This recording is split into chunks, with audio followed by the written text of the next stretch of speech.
When I was younger, I became interested in computers. Typing seemed to come naturally to me, and when it was time to use them, I loved playing games such as Number Munchers and Claire's Teaches Typing. In junior high, we had a lot of Macintosh SE computers and learned to program in an application called HyperCard.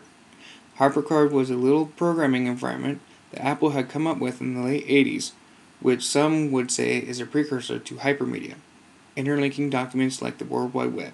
While learning to program in HyperCard, my friends and I would make little animations of volcanoes blowing up and villages getting burned.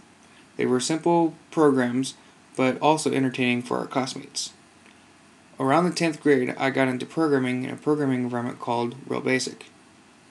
The company described themselves as a cross-platform development environment which started on the Mac, and their current motto is cross-platform done right.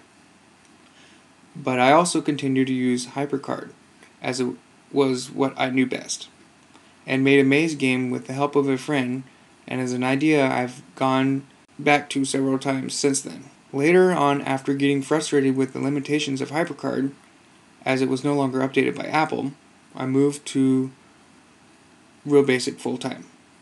In 2004, I decided to join a game development contest called UDev Games, which is a 3-month-long contest to get people to make games specifically for Macs. My idea was a combination first-person shooter and a variation on Spy vs. Spy. I worked on that for a month and decided it was way too ambitious for the contest, and Real Basic also had too many limitations. So 1 month into the contest, I decided to take the plunge and learn to write Cocoa applications, which also came with its own language known as Objective-C, the language of choice for programming on a Mac.